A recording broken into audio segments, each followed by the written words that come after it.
السلام علیکم ورحمۃ اللہ وبرکاتہ. کیا حال ہے آپ کا؟ الحمد للہ. نحمده ونصلی علی رسولہ الکریم. اما بعد فاعوذ باللہ من الشیطان الرجیم. بسم اللہ الرحمن الرحیم. رب اشرح لی صدری ویسر لی امری واحلل عقدۃ من لسانی یفقہوا قولی. کل کے لیسن میں کچھ باتیں ہوئی تھی تجسس وغیرہ کے بارے میں، تو بعد میں کافی لوگ مجھ سے ملے اور انہوں نے کہا کہ انہیں کافی مسائل کا سامنا کرنا پڑتا ہے جب لوگ ان سے بہت زیادہ سوال کرتے ہیں. تو اس سلسلے میں آپ کی کیا رائے ہے؟ ہمیں کسی کی ذاتی زندگی کے بارے میں، مثلاً اس کے بچے کتنے ہیں اور وہ کیا کرتے ہیں، میاں کیا کرتے ہیں، کیا جاب ہے، کس سے کتنا پوچھنا چاہیے؟ اور پھر یہ کہ اچھا آپ کے بچے نہیں ہوئے، کیوں نہیں ہوئے، کیا وجہ ہے، آپ کی وجہ سے یا آپ کے ہسبینڈ کی وجہ سے؟ کیا خیال ہے، آپ کیا کہتے ہیں؟ کتنی بات پوچھنی چاہیے کسی سے؟ کسی کی بھی ذاتی زندگی کے بارے میں کس حد تک سوال کرنے چاہیے؟ سنت سے کیا ثبوت ہمیں ملتا ہے؟ صحابہ کرام کی آپس کی باہم گفتگویں کیا ہوتی تھی؟ زیادہ سے زیادہ کیا پوچھتے تھے؟ نام پوچھتے تھے، قبیلہ، وہاں پر چونکہ قبیلوں کا وہ ہوتا تھا پہچان کے لیے کہ کون کس قبیلے سے ہے، قبیلے کے بارے میں پوچھتے تھے. آپ شہر کا پوچھ لیجئے کہ کس شہر سے آپ، ایجوکیشن کا پوچھ لیں، اور کیا پوچھ سکتے ہیں؟ جی اگر کسی خاص فیلڈ سے ان کا تعلق ہے، مثلا جب ایجوکیشن آپ پوچھتے ہیں تو آپ اس سے متعلق اگر کوئی سوال ہو آپ کے ذہن میں وہ آپ پوچھ سکتے ہیں، یعنی علمی نوعیت کے سوال. لیکن ایجوکیشن پوچھ کر یہ کہنا کہ میں آپ سے جیلس ہوں، کیا خیال ہے؟ کسی کے منہ پر یہ کہنا اخلاق کے دائرے میں آتا ہے کہ میں آپ سے جیلس ہوں؟ چاہے ہم مذاق میں ہی کر رہے ہوں، نہیں آتا نا، کرٹسی کے خلاف ہے. اور اگر کوئی دیکھنے میں چھوٹا لگتا ہے تو کیا کرنا چاہیے؟ آپ تو بہت چھوٹے لگتے ہیں اور آپ نے اتنا کیسے پڑھ لیا ہے؟ ایسے سوال کرنے چاہیے. اور کہ ہم کبھی کسی نئے بندے سے ملتے ہیں تو تعارف حاصل کرنے کے لیے کچھ باتیں پوچھ لیتے ہیں، تھوڑا سا اسے مانوس کرنے کے لیے جیسے کہا جاتا ہے. تو ایک چیز تو یہ ہے کہ ہم اس حد تک پوچھیں کہ ہاں ٹھیک ہے، جو چیزیں پرسنل لائف سے متعلق نہیں ہیں لیکن یہ کہ پتہ پوچھنے کے لیے کہ اچھا آپ کیا کرتی ہیں، آپ نے کتنا پڑھا ہوا ہے، یا یہ تو ڈپینڈ کرتا ہے نا کہ سچویشن کیسی ہے یا کس لیے پوچھا جا رہا ہے. جی، اور سوال کرنے کا انداز کیا ہے، اور پھر جو جواب آ رہا ہے اس پہ کمنٹ کیا ہے. بالکل، یعنی ایک یہ ہے کہ تعارف حاصل کرنے کے لیے پوچھنا، اور ایک اس لیے پوچھنا کہ جی تجسس کے اچھا مزید پتہ چلے. مقصد، نیت، انداز، یہ سب میٹر کرتا ہے. اگر کوئی غمگین نظر آ رہا ہو تو کیا اس سے پوچھنا چاہیے کہ تم کیوں غمگین ہو؟ یہ کس میں آئے گا؟ کیسے پوچھنا چاہیے؟ اصل میں مشکل پتہ کہاں ہے؟ مشکل زیادہ سوالوں میں نہیں ہے، مشکل انداز میں ہے، الفاظ کے چناؤ میں ہے. اور پھر اگر دوسرا شخص مصروف ہے مثلاً یا وہ پڑھ رہا ہے تو اس وقت یعنی غیر مناسب موقع پر غیر حکیمانہ سوال کرنا وہ درست نہیں ہے. لیکن بعض اوقات جب آپ اکٹھے مل جل کے رہتے ہیں اور مثلا 1 سال کے لیے رہ رہے ہیں تو ایک دوسرے کا کچھ نہ کچھ تو علم ہونا ہی چاہیے، اس میں تو کوئی حرج نہیں. اور ایک اور بات یہ ہے کہ مثلاً ایک کمرے میں اگر 5 لوگ رہتے ہیں مثال کے طور پر، تو اگر 5 لوگ کسی سے پوچھنا شروع کر دیں کہ تم غمگین کیوں ہو اور اپنی ساری کہانی مجھے بتاؤ، تو پھر غمگین شخص تو مزید غمگین ہو جائے گا.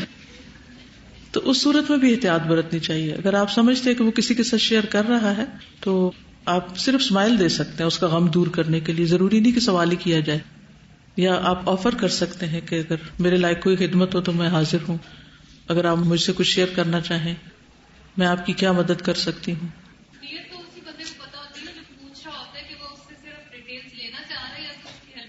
یعنی آپ پوچھ بھی کیوں رہے ہیں، آپ اپنی نیت کو بھی چیک کریں. تو پھر تجسس کی نیت سے کہ اچھا مجھے پتا چلے کہ کیا مسئلہ ہے. بعض اوقات کسی کے بالکل گھریلو، پرسنل، ذاتی، خاندانی مسائل ہوتے ہیں، ان کے بارے میں بھی بہت محتاط ہونا چاہیے. کیونکہ مشکل یہ ہے کہ ہم پوچھنے کے بعد اس کو کانفیڈینشیل نہیں رکھتے. پوچھنے کے بعد پھر وہ ہمیں بے چینی لگ جاتی ہے اور ہمیں لازم ہو جاتا ہے کہ ہم کسی اور کے ساتھ شیئر کریں. تو پتہ فلاں کے گھر میں کیا ہو رہا ہے. تو یہ تو سراسر پہ تجسس میں ہی آتا ہے نا کہ اگر آپ اس نیت سے معلومات نکال رہے ہیں اور پھر دوسروں کے ساتھ شیئر کر رہے ہیں، اس کی تو کہیں بھی گنجائش نہیں ہے. جی آپ وہ کہہ رہی ہے کہ جیسے اگر آپ کسی ڈپارٹمنٹ کو ہیڈ کر رہے ہیں تو اپنے کولیگز کے بارے میں جاننا، ان کے مسائل کو معلوم ہونا تاکہ بر وقت آپ ان کی مدد کر سکیں. خاص طور پر اگر کوئی بیمار ہے اور کسی ایسی بیماری کا شکار ہے کہ جس میں آپ کو جلدی ہیلپ دینے کی ضرورت ہوتی ہے تو اس بیماری کا پتہ ہونا ضروری ہوتا ہے. ایسا نہ ہو کہ ناسمجھی میں کچھ زیادہ نقصان ہو جائے دوسرے کا. اس کا بہترین طریقہ یہ ہے کہ جو ایک ڈپارٹمنٹ کے لوگ ہیں وہ اپنے کام کے دوران چھوٹی سی بریک، چاہے 10 منٹ کی ہو 15 منٹ کی ہو، اس میں وہ سارے اکٹھے بیٹھیں، یعنی اکٹھے ایک جگہ پر فارغ ہو کے بیٹھیں اور آپس میں گفتگو کریں. اس سے کیا ہوتا ہے کہ اعتماد بحال ہو جاتا ہے اور کسی کو بہت سوال کرنے کی ضرورت بھی پیش نہیں آتی، دوسرا شخص خود بخود شیئر کرنا شروع کر دیتا ہے. یعنی پھر آپ کو کسی سے اگلوانے کی ضرورت نہیں ہوتی، وہ خود بھی چاہتا ہے کہ آپ سے کچھ نہ کچھ شیئر کرے. یوسف علیہ السلام کی مثال بہترین ہے کہ وہ محسنین میں سے تھے اور انہوں نے کسی سے نہیں کچھ پوچھا، لیکن ان کا کردار ایسا تھا، ان کا معاملہ ایسا تھا کہ لوگ اپنا مسئلہ لے کر خود ان کے پاس آئے. ہونا تو یہ چاہیے نا کہ آپ ایسے ہوں کہ لوگ خود آگے بڑھیں آپ سے مدد لینے کے لیے، تاکہ آپ کسی کی مدد کے قابل ہو سکیں. اور وہ بھی اگر یاد رہے نا کہ من حسن اسلام المرء ترکہ ما لا یعنیہ، انسان کے اسلام کا حسن یہ ہے کہ وہ ان چیزوں کو چھوڑ دے جس سے اس کا مطلب نہیں، ما لا یعنی. لیکن اس کا یہ مطلب بھی نہیں کہ آپ سال بھر ایک دوسرے کے ساتھ رہیں اور نام بھی نہ جانیں اور ڈریں ایک دوسرے سے کہ کچھ پوچھ لیا تو پتہ نہیں کیا شامت آ جائے گی، اور کسی کے بارے میں کچھ بھی نہ جانیں. ایک دوسرے کے بارے میں جانیں اور ضروری تعارف حاصل کریں، کیونکہ اس سے آپس میں محبت بڑھتی ہے.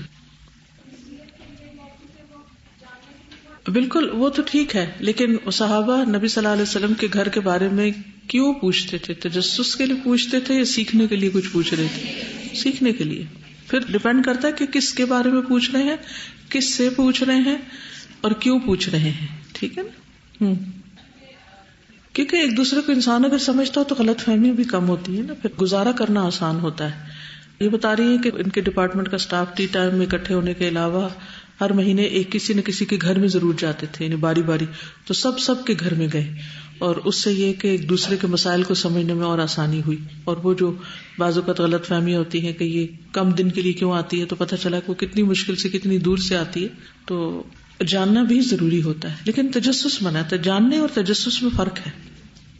چلیے تھوڑا آگے چلتے ہیں. پھر خوشی اور ناراضگی. کان طویل الصمت وقلیل الضحک، زیادہ خاموش رہتے اور کم ہنستے.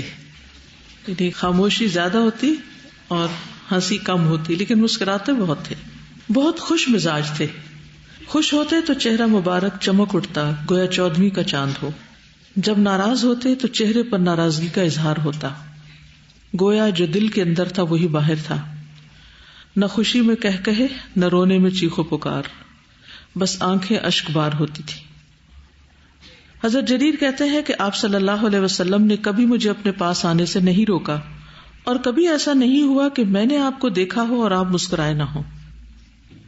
جب کسی سے ناراض ہوتے تو زیادہ سے زیادہ یہ کہتے ما لہو تربت جبینہ، اسے کیا ہوا اس کی پیشانی خاک آلود ہو. یعنی اور زیادہ سجدے کرے، پیشانی زمین پہ لگائے اور سر کو ماتھے کو مٹی لگے. ایک دفعہ گھر تشریف لائے تو دیکھا گھر میں تصویر والا پردہ لٹک رہا ہے. آپ نے ناگواری کا اظہار کیا اور حضرت عائشہ سے فرمایا کہ اس کو تبدیل کر دو. سب کے لیے لمحہ فکریہ ہے کہ آج ہمارے گھروں کی آرائش کن چیزوں سے ہو رہی. اگر ہمارے گھر میں نبی صلی اللہ علیہ وسلم آئے تو کون سی چیزیں ان کو پسند نہ آئے، ان کو ہٹا دیں. حضرت ابو سعید خدری سے روایت ہے کان النبی صلی اللہ علیہ وسلم اشد حیاء من العذراء فی خدرها فاذا راى شیئا یکرہہ عرفناہ فی وجہہ. نبی کریم صلی اللہ علیہ وسلم پردے میں رہنے والی کماری لڑکی سے بھی زیادہ حیا والے تھے. جب آپ کوئی ایسی چیز دیکھتے جو آپ کو ناگوار ہوتی تو ہم آپ کے چہرہ مبارک سے سمجھ جاتے تھے کہ آپ کو پسند نہیں. اخلاق. آپ کا اخلاق سراپا قرآن تھا. ہمیشہ سچ بولتے، جھوٹ سے نفرت کرتے، وعدے کی پابندی کرتے، حق کی حمایت کرتے. دیانتداری کا یہ عالم تھا کہ دشمن بھی صادق اور امین کہہ کر پکارتے. بہت بہادر اور نڈر تھے، مشکلات اور مصائب میں صبر کرنے والے تھے، باپردہ کنواری لڑکی سے زیادہ حیادار تھے، جو آپ کو دیکھتا مروب ہو جاتا، لیکن جیسے جیسے آشنا ہوتا جاتا آپ سے محبت کرنے لگتا۔ اور ہمارا کیا حال ہے کہ دور سے لوگ ہم سے محبت کرتے ہیں اور جو ہم سے آشنا ہوتے ہیں۔ ہند بن ابی حالہ کہتے ہیں، آپ نرم خو تھے، سخت مزاج نہ تھے، دنیا اور اس کی چیزیں غصہ نہ دلا سکتی تھی۔ ہاں اگر کوئی حق کی مخالفت کرتا تو غصہ کرتے اور حق کی حمایت کرتے، لیکن ذاتی معاملے میں نہ کبھی غصہ کیا اور نہ انتقام لیا۔ تورات میں ہے، لیس بفظ ولا غلیظ ولا سخاب بالاسواق، آپ نہ سخت کلام تھے، نہ سنگ دل اور نہ بازاروں میں شور کرنے والے تھے، جبکہ آج کے مسائل کے حل کے لیے بازاروں میں شور، ہنگامہ اور نعرہ بازی عام ہے۔ یہ نبی صلی اللہ علیہ وسلم کی سنت کے خلاف ہے۔ نہایت بردبار اور متحمل تھے، لا يدفع السیئۃ بالسیئۃ، برائی کا بدلہ برائی سے نہیں دیتے تھے، ولکن یعفو ویصفح، لیکن آپ معاف فرما دیتے اور درگزر کر دیتے۔ حضرت انس سے روایت ہے، کان رسول اللہ صلی اللہ علیہ وسلم احسن الناس خلقا، رسول اللہ صلی اللہ علیہ وسلم لوگوں میں سب سے زیادہ اچھے اخلاق کے حامل تھے۔ گھر میں آپ کا معاملہ، کیونکہ اچھے اخلاق والے عام طور پر صرف باہر کے لوگوں سے اچھا اخلاق رکھتے ہیں، گھر میں وہ اخلاق ویسا نہیں رہتا، لیکن نبی صلی اللہ علیہ وسلم کا اخلاق گھر والوں سے باہر والوں کی نسبت بھی زیادہ بہتر تھا۔ ازواج مطہرات سے برتاؤ، ازواج کے ساتھ نہایت اچھا برتاؤ تھا، خوش خلقی سے پیش آتے۔ آپ نے فرمایا، خیرکم خیرکم لأہلہ وانا خیرکم لأہلی، تم میں بہترین وہ ہے جو اپنے گھر والوں کے لیے اچھا ہے، اور تم میں سب سے بڑھ کر اپنے گھر والوں کے لیے اچھا میں ہوں، اور میں تم میں سب سے بڑھ کر اپنے گھر والوں کے لیے اچھا ہوں۔ حضرت عائشہ کو عائش کہہ کر پکارتے، ایک جگہ کھانا کھاتے، ایک برتن سے غسل کر لیتے، ان کی گود میں ٹیک لگاتے اور قرآن پڑھتے۔ حضرت عائشہ کے ساتھ دوڑ کا مقابلہ کیا تو ایک مرتبہ وہ آگے نکل گئی، دوسری مرتبہ آپ ان سے آگے نکل گئے۔ ازواج مطہرات کے ساتھ عدل و انصاف کا معاملہ کرتے، سفر پر لے جانے کے لیے ان کے درمیان قرعہ ڈالتے تاکہ کسی کی بھی حق تلفی نہ ہو۔ حضرت اسود سے روایت ہے کہ میں نے حضرت عائشہ سے پوچھا، ما کان النبی صلی اللہ علیہ وسلم یصنع فی اہلہ، قالت کان فی محنۃ اہلہ فاذا حضرت الصلاۃ قام الی الصلاۃ۔ نبی صلی اللہ علیہ وسلم اپنے گھر والوں کے درمیان کیا کیا کرتے تھے؟ انہوں نے فرمایا، اپنے گھر میں کام کرتے، جب نماز کا وقت آتا تو اٹھ جاتے تھے، یعنی کام کرتے ہوئے بھی اٹھ جاتے تھے۔ ہمارا طرز عمل کیا ہوتا ہے جب ہم کوئی کام کر رہے ہوتے ہیں اور اذان ہو جاتی ہے تو ہم کیا کہتے ہیں اس وقت؟ ذرا یہ کام پورا کر لوں پھر نماز پڑھتی۔ لیکن آپ کا طریقہ کیا تھا؟ کام چھوڑ دیتے اور نماز کے لیے چلے جاتے، اور اس لیے بھی کہ مردوں کی نماز جماعت کے ساتھ ہوتی ہے، اس کا ایک مقرر وقت ہوتا ہے، اگر وہ اس وقت نہ نکلے تو جماعت چلی جاتی۔ صرف 5 وقت مسجد میں نماز پڑھنے کی ذمہ داری اتنی بھاری ذمہ داری ہے جس سے اللہ سبحانہ وتعالیٰ نے عورتوں کو مستثنیٰ قرار دیا، عورتوں سے یہ ذمہ داری ہٹا دی، ورنہ ہم کتنی مشکل میں ہوتے۔ ہمارے لیے سہولت ہے، رخصت ہے، ہم آگے پیچھے کر لیتے ہیں، کوئی بچہ رو رہا ہے، گھر کا کوئی کام ہے، کوئی مہمان آ گیا، کوئی فون آ گیا، کوئی اور مصروفیت ہو گئی ہے۔ لیکن نبی صلی اللہ علیہ وسلم نے بہترین مثال قائم کی کہ گھر کے اندر ہوتے ہوئے، کیونکہ گھر میں انسان زیادہ مشغول ہوتا ہے، مشغول سے مراد صرف کاموں میں مشغول ہونا نہیں ہے، باتوں میں مشغول ہونا، مسئلے مسائل میں مشغول ہونا، اور انسان کا دل لگا ہوا ہوتا ہے نا، اور بعض اوقات اس مجلس کو چھوڑ کر اٹھنا جو ہے وہ مشکل لگتا ہے، بعض اوقات کسی مسئلے کو چھوڑ کر بیچ میں اٹھنا مشکل لگتا ہے۔ لیکن یہ اتنی بہترین چیز ہے کہ دونوں طرح، یعنی چاہے انسان خوشی کے حال میں ہو یا غم کی حالت میں ہو، دونوں حالتوں میں جب بریک آتی ہے تو انسان اللہ سبحانہ وتعالیٰ کی طرف مائل ہوتا ہے، اور خوشی کی وجہ سے زیادہ غفلت میں نہیں پڑتا اور غم کی وجہ سے زیادہ مشکل میں نہیں پڑتا، پھر نماز میں اللہ کی مدد لیتا ہے اور اس کا غم ہلکا ہو جاتا ہے۔ جی، جو محنت اردو کی ہے، نہیں، محنت یعنی کام کاج کے لیے استعمال ہوتا ہے، کام، محنت تو ہارڈ ورک ہوتا ہے نا، لیکن یہ عام کام، محنت جاب کو بھی کہتے ہیں، پروفیشن کو بھی کہتے ہیں، روٹین کا جو کام ہے، روٹین کے کاموں کے لیے آتا ہے۔ اس سے ایک اور بات بھی پتہ چلتی ہے کہ نبی صلی اللہ علیہ وسلم مرد ہوتے ہوئے اپنے گھر کے کاموں میں اپنے ازواج کے ساتھ شریک ہوتے تھے. اس کا ایک بہت زبردست نفسیاتی اثر ہوتا ہے. یہ جو عام طور پر بانڈنگ نہیں ہوتی نا گھر والوں کی باہم، ایک دوسرے کے ساتھ کوئی تعلق نہیں ہوتا، کوئی کنیکشن نہیں ہوتا، اس کی بنیادی وجہ یہ ہوتی ہے کہ مل کے کام نہیں کرتے. جن گھروں میں مل کے کام کیے جاتے ہیں ان کے درمیان پیار محبت زیادہ بڑھ جاتا ہے. چاہے مل کے سبزی چھیل رہے ہوں آپ، چاہے مل کے واشنگ کر رہے ہوں، گھر صاف کر رہے، کوئی بھی کام ہو، گارڈننگ کر رہے ہوں، کوئی بھی کام جو مل کے کریں گے. اور کچھ نہیں تو تعلیم کی مجلس میں مل کے بیٹھیں گھر میں، جیسے ازواج مطہرات کے لیے آتا نا وَاذْكُرْنَ مَا يُتْلَى فِي بُيُوتِكُنَّ. نبی صلی اللہ علیہ وسلم کی 9 بیویاں تھیں اور ہر ایک کی باری مقرر تھی. آپ جس گھر میں ہوتے تھے باقی سب ازواج وہاں آ کے بیٹھتی تھی. عصر کے بعد کا وقت آپ کے گھر والوں کے لیے ہوتا تھا، تو وہ ایک وقت مقرر تھا. یہ نہیں سارا دن اکٹھے ہی نہیں، اپنے اپنے کاموں میں اپنی اپنی پرائیویسی، ہر ایک کا حجرہ الگ ہے، لیکن ایک وقت ایسا ہے کہ جس میں سارے ایز اے فیملی بیٹھ رہے ہیں.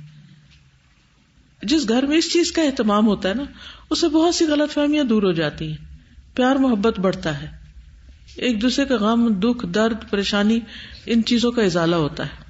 کیونکہ انسان کو بہرحال اس چیز کی ضرورت ہوتی ہے کہ اپنے دن بھر کے پیش آمدہ مسائل جو ہیں، یا کوئی بیماری ہے یا کوئی تکلیف ہے، وہ اپنے گھر والوں کے ساتھ شیئر کرے.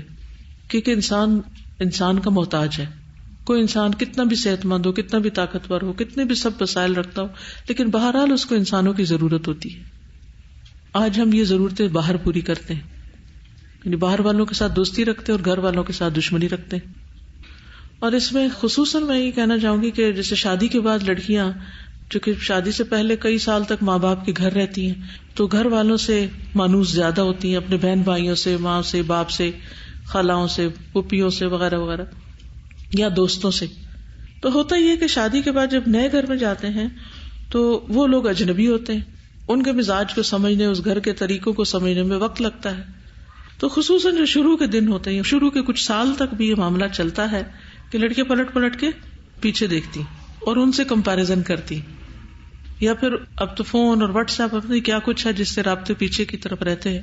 تو نئی جگہ بانڈنگ نہیں ہوتی، نئے گھر کو گھر نہیں سمجھا جاتا، ان کو دشمن ہی سمجھا جاتا ہے، اب اکٹھے نہیں بیٹھتے. تو یہ جو اکٹھے بیٹھنا ہے ایز اے فیملی، اکٹھے بیٹھنا، فیملی ٹائم جو ہے، یہ بھی نبی صلی اللہ علیہ وسلم کی سنت ہے. اس کا اہتمام ضروری ہے. اگر عصر کے بعد کا وقت کسی وجہ سے سب کے لیے سوٹیبل نہیں، مغرب کے بعد کر لیں، مغرب کے بعد کا نہیں تو عشاء کے بعد کر لیں، اگر فجر کے بعد کر لیں، دن کو کوئی کر لیں. ہر گھر کی اپنی ایک روٹین ہوتی، لیکن بیسٹ یہی ہے کیونکہ اس وقت انسان کو آفٹر نون میں مینٹل ریلیکسیشن چاہیے ہوتی ہے. اس وقت آپ بہت زیادہ کوئی کریٹو کام، پروڈکٹیو کام نہیں کر سکتے. صبح سے آپ اٹھ کر سارا دن محنت کر رہے ہیں، کام کر رہے ہیں، ہر کوئی اپنے اپنے کام میں مشغول ہے، بچے اسکول گئے ہیں، ہسبینڈ کام پہ گئے ہیں، آپ بھی سارا دن گھروں کے کام کریں. تو پھر آفٹر نون بہتر ہے کس کے لیے؟ اکٹھے بیٹھنے کے لیے. لیکن اگر کسی وجہ سے ناممکن ہو تو اس کے بعد، اور اگر ڈیلی ممکن نہ ہو، کئی مجبوریاں ایسی بھی ہوتی ہیں، تو ویکینڈ پہ رکھیں ٹائم. لیکن کوئی نہ کوئی ٹائم ضرور ہونا چاہیے، اور اس میں چھوٹوں سے لے کے بڑے تک سب کو ایک جگہ بیٹھنا چاہیے. چھوٹے بچوں کو بھی لے کے بیٹھنا چاہیے، کیونکہ عام طور پر ہم بعض اوقات بڑے لوگ آپس میں بات چیت کرتے رہتے ہیں اور چھوٹے بچے وہ الگ اپنا بیٹھے ہوتے ہیں. بعض جگہوں پر یہ ہوتا ہے کہ مرد الگ بیٹھے ہوئے ہیں، بچے الگ بیٹھے ہوئے ہیں، خواتین الگ بیٹھے ہوئے، ٹین ایج گرلز جو وہ الگ بیٹھی ہوئی ہیں، اور ہر ایک کی اپنی ایک دنیا ہے، وہ اسی میں خوش ہے. جب وہ ایک دوسرے کے پاس آ کے بیٹھیں گے تو گمسم جیسے کوئی بات ہی نہ ہو. اکثر گھروں میں اب یہ دیکھنے میں آتا ہے کہ ماں باپ اور ینگ بچوں کے درمیان بہت گیپ، یعنی اپنے ہی بہو داماد اور باقی رشتوں کو تو ابھی چھوڑیں، جو اپنے ہی بچے ہیں ان کے ساتھ بھی بڑا گیپ ہے. اور یہ گیپ بنا کیسے، کیوں بنا، کیا وجہ ہے اس کی؟ کیونکہ اس چیز کو مینٹین نہیں کیا گیا. اگر آپ کے گھروں میں ایسا نہیں ہوتا تو اس سنت کو رواج دیجیے. آپ اکٹھا کریں سب کو، ابو کو بھی بٹھا لیں، امی کو بھی بٹھا لیں، بہن کو بھی بلا، اس کو بھی بلا لیں، اس کو بھی بلا لیں، آئیں سب مل کے بیٹھتے ہیں، آئیں مل کے یہ کام کر لیتے ہیں. تو انشاءاللہ اس سے بہت فائدہ ہوگا. اس سلسلے میں کوئی کچھ کہنا چاہتا ہے؟ کوئی اپنا تجربہ بتانا چاہیے کہ جس گھر میں یہ ہوتا ہے وہ اپنے گھر کا یہ تجربہ بتائے کہ کیا ہوتا ہے آپ کے گھر میں. صاحب ہمارے گھر میں میں نے یونیورسٹی میں تعلیم کے بعد سے جب بھی کام کرنا شروع کیا تو اپنے گھر والوں کے ساتھ اس طرح سے ہم شیئرنگ کرتے رہے اور مل کے بیٹھ کے نا سب اس کام کو بھی مل کے کرتے تھے کہ مثلا فلیش کارڈ بنانے، اسکول کا میں نے کام کیا تو میری بہنیں بھی اور امی اس سے ریلیٹڈ جو بھی کام ہوتے تھے سب کے ساتھ میں شیئر کرتی تھی.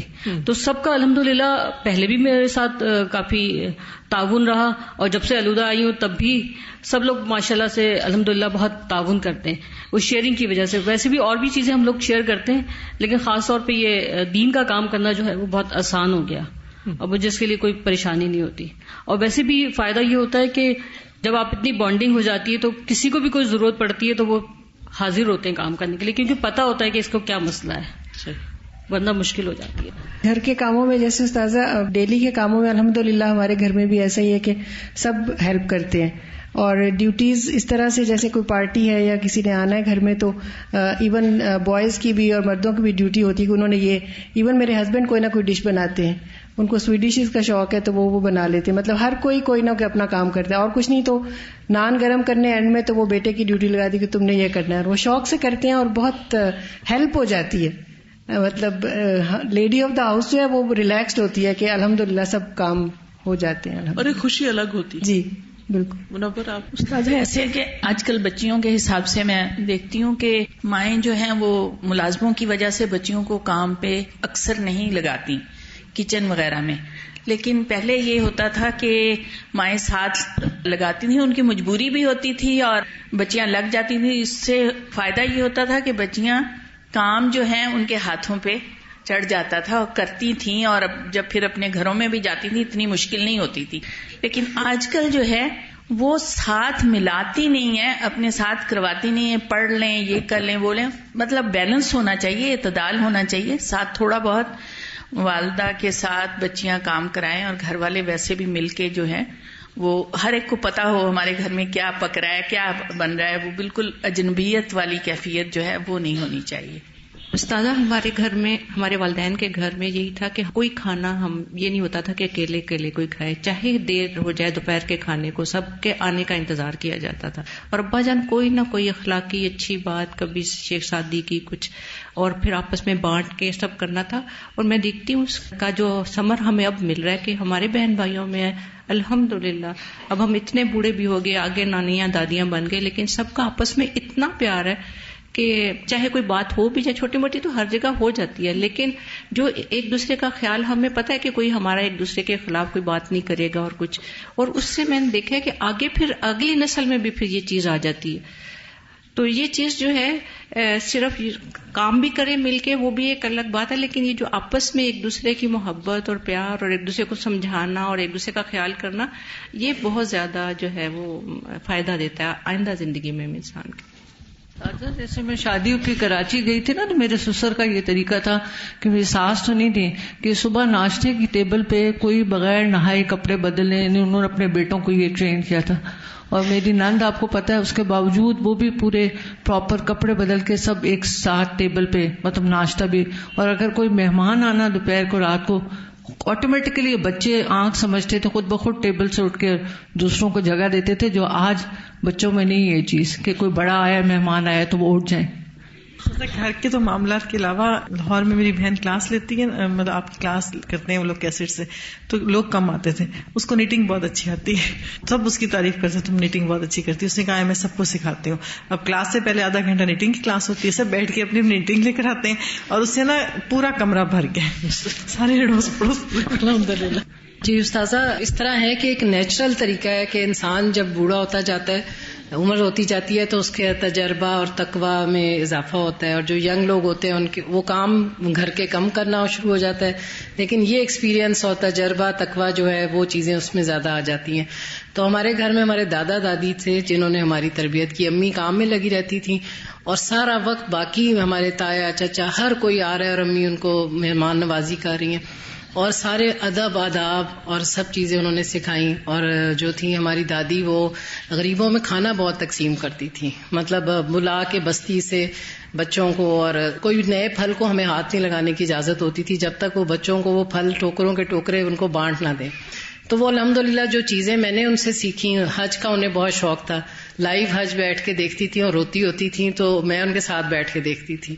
تو اب میں نے جب وہ ایک نیکلس بنایا ہے نا تو میں ہر دفعہ سوچتی ہوں کہ اس کا اجر ان کو جائے گا, کہ جو بڑوں کے ساتھ بیٹھ کے جو آپ ان سے لے رہے ہوتے ہیں نا وہ ماؤں سے نہیں مل سکتا بعض اوقات, کیونکہ مائیں مصروف ہو جاتی ہیں. بالکل. تو یہ جو ہمارے فیملی سسٹمز تھے پہلے چلے آ رہے تھے اس سے بہت آگے بچوں کی اندر بہت ساری چیزیں جاتی تھیں اور ان کو بھی روایت قائم رکھنا چاہیے. کیونکہ ابھی ریسرچ بھی یہ کہتی ہے کہ جو رول ماڈلنگ ہے وہ سب سے بہترین طریقہ ہے سکھانے کا. اور کتنی بھی کتابیں پڑھ لیں, کتنے بھی کورسز کر لیں, لیکن بچے جو کچھ اپنے ماں باپ سے سیکھتے ہیں وہ زیادہ دیر پا ہوتا ہے. السلام علیکم. جی استاذہ, میری شادی ہوئی, میری بہت کنزرویٹو فیملی میں ہوئی ہے, تو مجھے گھر میں اکٹھا بیٹھ کر کھانے کی عادت تھی. تو میں جب گئی فرسٹ ٹائم میں نے کہا کہ کھانا بیٹھ کے اکٹھا کھاتے ہیں, تو میری ساس کہتی نہیں, جو میرے ہسبینڈ اور میرے دیور ہیں, چونکہ میرے سسر کی تو ڈیتھ ہو چکی ہے, کہتے ہیں یہ علیحدہ بیٹھیں گے. میں نے کہا نہیں اکٹھے بیٹھتے ہیں. تو میری ساس کہتی ہیں اچھا پھر گیٹ کو کنڈا لگا دو. تو مجھے بڑا عجیب لگا. وہ 2-3 دفعہ جب ایسے ہوا پھر میں نے ریزن پوچھا, میں نے کہا گیٹ کو کنڈا کیوں لگاتی ہیں؟ کہتی کوئی آ کے دیکھے گا تو وہ کہے گا کہ یہ اکٹھے بیٹھ کے کھانا کھا رہے ہیں. وہ پھر الحمدللہ اب تو میری شادی کو 22 سال ہو گئے, اب تو ٹرینڈ اتنا چینج ہو گیا ہے کہ سب اکٹھے بیٹھ کے کھاتے ہیں, ایک دوسرے کا انتظار کرتے ہیں. لیکن یہ کہ آپ کی اگر فیملی وہی والی بات ہے, اگر آپ کی تربیت جیسی ہو تو پھر آپ اگلوں کو بھی اسی طرح کر لیتے ہیں. اور اب یہ ہے کہ میرے ہسبینڈ کی سیکنڈ وائف بھی ہے, ہم ابھی ریسنٹلی علیحدہ ہوئے ہیں, لیکن الحمدللہ ہم کھانا اکٹھا کھاتے ہیں. حالانکہ برڈن زیادہ میرے پہ ہی ہوتے کیونکہ میں بناتی ہوں, لیکن بچے ہیں تو بچوں کی وجہ سے میں کہتی ہوں کہ چلو میرے ہسبینڈ بھی خوش ہو جاتے ہیں اور بچے بھی ذرا سیٹ رہتے ہیں نا.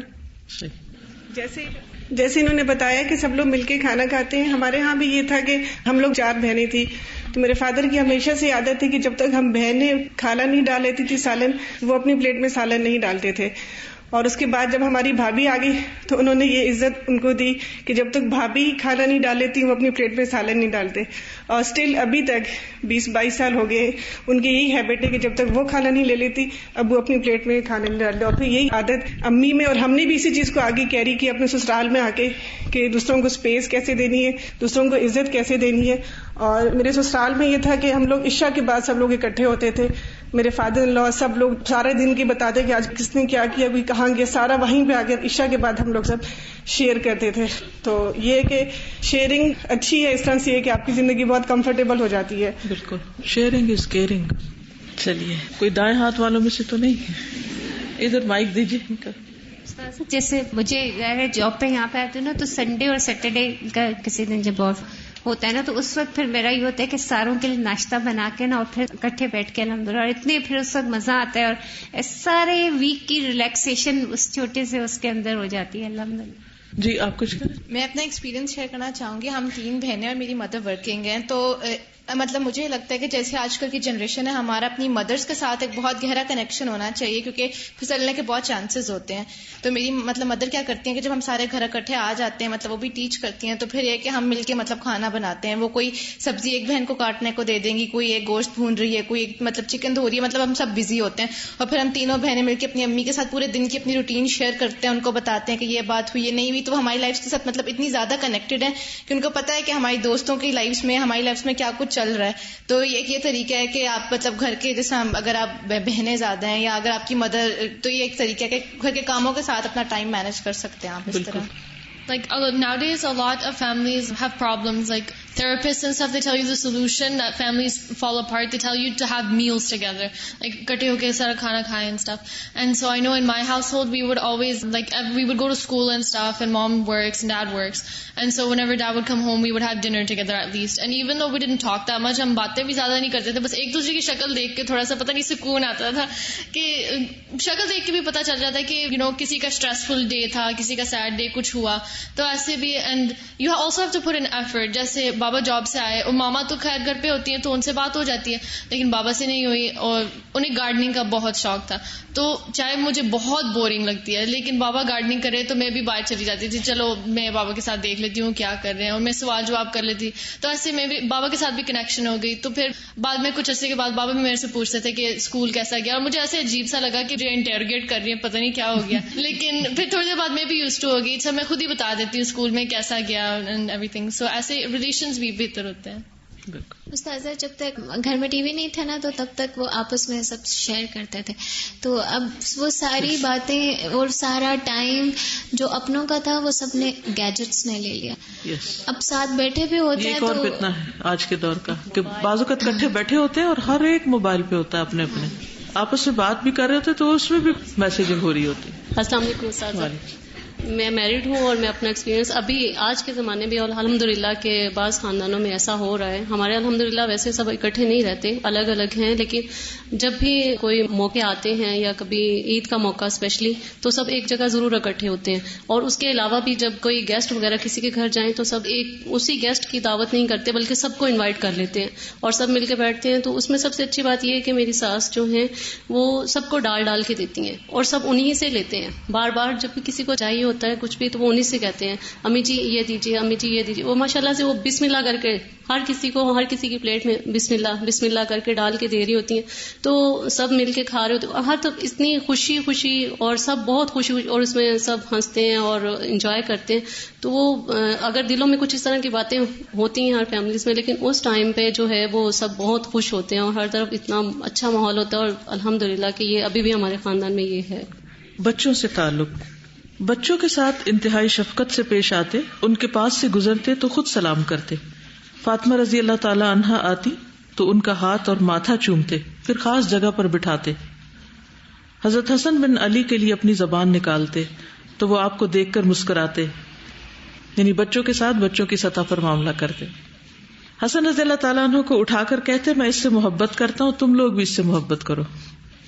کان یصلی والحسن والحسین یلعبان، آپ نماز پڑھ رہے ہوتے اور حسن اور حسین رضی اللہ عنہما کھیل رہے ہوتے، آپ کی پیٹھ پر سوار ہو جاتے. کان یصلی وہو حامل امامۃ، امامہ جو آپ کی نواسی تھی آپ کے کندھے پر ہوتی اور آپ نماز پڑھا رہے ہوتے.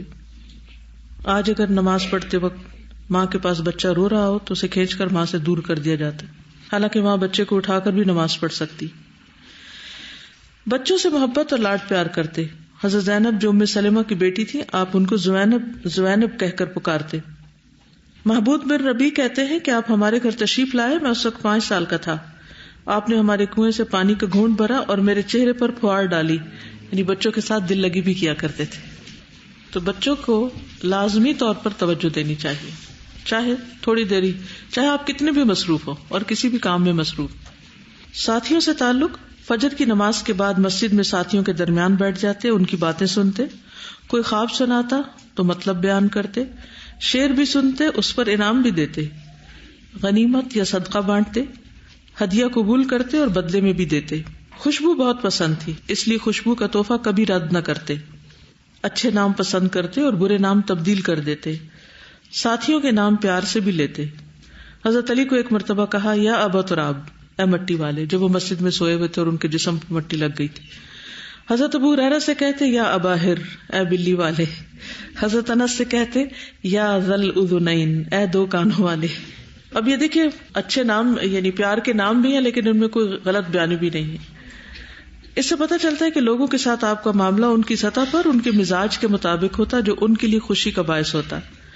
مہمان بھی بنے، میزبانی بھی کی، مہمانوں کی خاطرداری اور تواضع خوب فرماتے، خود بھی ان کی خدمت کرتے. مہمان نوازی میں کبھی ایسا بھی ہوتا کہ گھر میں موجود سب خوراک ان کی نظر ہو جاتی اور اہل خانہ فاقہ کرتے. دعوت بھی قبول کرتے. اگر کوئی غلام جو کی روٹی کی دعوت کرتا تو شرف قبولیت بخشتے اور فرماتے اگر مجھے ایک کھر یا دستی پر کھانے کی دعوت دی جائے تو وہ بھی قبول کروں گا. لوگوں کی ہدایت کے لیے تڑپتے. آپ فرماتے یسروا ولا تعسروا، آسانی کیا کرو مشکل پیدا نہ کرو. بشروا ولا تنفروا، خوشخبریاں دیا کرو اور نفرت نہ دلایا کرو. 2 باتوں میں اختیار ہوتا تو آسان کو اختیار فرماتے بشرطے کہ گناہ نہ ہو. آپ نے کبھی کسی پر ہاتھ نہیں اٹھایا، نہ کسی کی توہین کی، نہ کبھی کسی کی دل شکنی کرتے. لا يدفع عنہ الناس، لوگوں کو آپ سے ہٹایا نہیں جاتا تھا، یعنی آپ کے لیے ہٹو بچوں کی آوازیں نہیں آتی تھی. ولا يضرب عنہ، اور نہ لوگوں کو آپ سے مار مار کر دھتکارا جاتا. کسی مہم پر لوگوں کو روانہ کرتے ہوئے امیر کارواں کو دعا دیتے اور نصیحت کرتے. مسکینوں کے ساتھ مصیبت زدوں کے کام آتے، یتیموں کی سرپرستی کرتے، مقروضوں کا قرض اتارنے میں مدد کرتے، غلاموں کے ساتھ حسن سلوک کرتے، انہیں آزاد کرتے اور آزاد کرنے کی تاکید فرماتے، مسکینوں اور بے کسوں کے ساتھ اس طرح بیٹھتے کہ کوئی آپ کو پہچان نہ سکتا، بیواؤں اور مسکینوں کی ضروریات پوری کرنے کے لیے ان کے ساتھ جاتے، معمولی لونڈی اپنے مسائل کے حل کے لیے آپ کا ہاتھ پکڑ کر جہاں چاہتی لے جاتی، سائلوں کے ساتھ معاملہ بہت مشفقانہ تھا، وَإِذَا أَتَاهُ السَّائِلُ أَوْ صَاحِبُ الْحَاجَةِ، جب کوئی مانگنے والا یا ضرورت مند آپ کے پاس آتا تو ساتھیوں کو نیکی میں شریک فرماتے اور فرماتے کہ اس کے لیے سفارش کرو، لوگوں کے غم میں شریک رہتے، کان یأتی ضعفاء المسلمین ویزورہم ویعود مرضاہم ویشہد جنائزہم، کمزور مسلمانوں کی زیارت کرتے، ان کی عیادت کے لیے جاتے، ان کے لیے دعا فرماتے اور ان کا جنازہ پڑھتے، جانوروں کے ساتھ جانوروں پر خاص رحمت اور شفقت فرماتے۔ ایک سفر کے دوران ایک صحابی نے چڑیا کے بچے پکڑ لیے، جس پر چڑیا شور مچانے لگی تو انہیں بچے واپس گھونسلے میں رکھنے کا حکم دیا۔ ایک اونٹ آپ کو دیکھ کر مالک کی زیادتی کی شکایت بلبلانے کے انداز میں کرنے لگا تو آپ نے اس کے مالک کو تنبیہ کرتے ہوئے اللہ سے ڈرنے کی ہدایت فرمائی۔ درختوں کے ساتھ درختوں کو بلا وجہ کاٹنے اور کھیتیاں خراب کرنے سے منع فرماتے۔ جنگی کارروائی کے دوران بھی صرف ان درختوں کو کاٹنے کی اجازت ہوتی جن کا کاٹنا ناگزیر ہوتا، گویا تمام مخلوقات کے ساتھ آپ کا معاملہ مثالی تھا۔ اگر ہم چاہتے ہیں کہ ہم بامقصد انسان بنے اور امت مسلمہ کی حالت بدلے تو سب سے پہلے ہمیں اپنے آپ کو بدلنا ہوگا اور اپنی ذات سے شروع کرنا ہوگا۔ ہمارا طرز عمل اور رہن سہن، طرز کلام، طرز گفتگو، معاملات اور برتاؤ، خانگی اور بیرونی زندگی، اخلاقی اور معاشرتی زندگی، سیاسی اور بین الاقوامی معاملات جب تک محمد رسول اللہ صلی اللہ علیہ وسلم کے طریقے کے مطابق نہ ہوں گے، ہم اس کامیابی کو نہیں پہنچ سکتے جس تک آپ اور آپ کے صحابہ کرام پہنچے تھے۔ انہوں نے چند سالوں میں دنیا کا نقشہ بدل ڈالا تھا۔ یہ سب کیسے ہوا؟ جب انہوں نے دین پر عمل کی ابتدا اپنی ذات سے کی، پھر اسے دوسروں تک لے کر گئے۔ اللہ تعالی ہم سب کو بھی عمل کی توفیق عطا فرمائے۔ وآخر دعوانا ان الحمد للہ رب العالمین۔ ایسا ہے کہ یہ تو مختصر سا خلاصہ چند جھلکیاں ہیں، آپ لوگ ان ٹاپکس پر مزید کتابیں پڑھ کر سرچ کر کے مزید چیزیں اکٹھی کر سکتے ہیں، احادیث کو نکال سکتے ہیں، ان کے ریفرنس نکال سکتے ہیں، اور پھر عام طور پر یہ کہ جب کبھی کوئی گیدرنگ ہوتی ہے، فیملی گیدرنگ، تو اس میں ہم چھوٹا چھوٹا بیچ میں سے پڑھ کے سنا بھی سکتے ہیں تاکہ باقی سب لوگوں کو بھی نبی صلی اللہ علیہ وسلم سے محبت ہو، ان کا اتباع ہو اور ہم سب کے اخلاق اور معاملات آپ کے مطابق ہوں۔ جی آپ کچھ کہنا چاہیے؟ سیرت کی کتابیں اور اس کے علاوہ جو بخاری مسلم اوتھینٹک حدیث کی کتابیں، صحیح احادیث اگر آپ پڑھنا شروع کریں اور یہ ٹاپک ذہن میں رکھ لیں تو جہاں کوئی حدیث ملے اس ٹاپک کے ساتھ اپنے فولڈرز میں لکھنا شروع کریں۔ یعنی عام طور پر جب ریسرچ ہم کرتے ہیں تو ہمیں یہ نہیں پتا ہوتا کہ کیا ڈھونڈنا ہے۔ مثلاً یہاں ہے مسکینوں کے ساتھ آپ کا معاملہ، تو اب جب یہ آپ کے مائنڈ میں ہے اور اس کے ساتھ صرف مسکینوں کے ساتھ نہیں، یتیموں اور سائلوں اور ساتھیوں اور ان کے ساتھ سارے ٹاپک آپ کے ذہن میں، تو جب آپ اس کو ذہن میں رکھ کے آپ کتابیں پڑھنا شروع کریں گے تو مختلف جگہوں پر آپ کو چیزیں ملیں گی، ان کو آپ مارک کرتے جائیں، اور پھر جب مارک کر چکے تو یعنی یہ پورا ہفتہ پڑھیں، مارک کریں، اس وقت ساتھ ساتھ نہیں لکھیں کیونکہ ساتھ لکھنے میں بہت وقت پھر چلا جاتا ہے، ذہن بٹ جاتا ہے۔ انسان جب پڑھتا ہے تو پڑھنے میں اس کے ایک یعنی کہ کنسسٹنسی ہونی چاہیے تاکہ پڑھتے پڑھتے جا کے مائنڈ بنتا ہے۔ میں نے جب ریسرچ اپنی کی تھی تو کئی گھنٹے پڑھنا ہوتا تھا، پھر جا کے ایک پورا ایٹماسفیئر بنتا ہے اور ذہن بھی بنتا ہے اور پھر چیزیں نظر آنی شروع ہوتی ہیں۔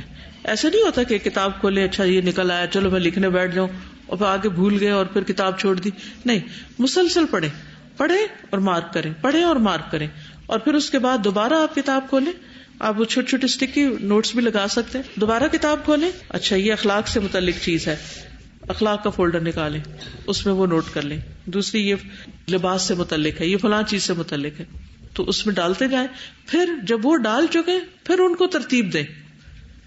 یعنی کئی لوگ پوچھتے ہیں کہ آپ نوٹس کیسے بناتے ہیں، تو یہ ہے کہ پہلے نمبر پر صرف کلیکشن ہوتی ہے، دوسرے نمبر پر سیکوینسنگ ہوتی ہے، یعنی اس کا آپ کو سیکوینس بنانا ہوتا ہے کہ پہلے کیا آئے گا، پھر کیا آئے گا، پھر کیا آئے گا، پھر چیپٹرز کی سیکوینس کیا آئے گی، ان سب چیزوں میں ایک ترتیب دینی ہوتی ہے۔ ٹھیک، اوکے، اگر آپ میں سے کوئی ایک بھی یہ کام کر لے گا تو میں سمجھوں گی کہ اس مجلس کا فائدہ ہو گیا انشاءاللہ، کیونکہ جب آپ اپنی نظر سے چیزیں ڈھونڈیں گے تو وہ زیادہ فائدہ مند ہوں گی۔ سبحانک اللہم و بحمدک، اشہد ان لا الہ الا انت، استغفرک و اتوب الیک۔ السلام علیکم و رحمۃ اللہ وبرکاتہ۔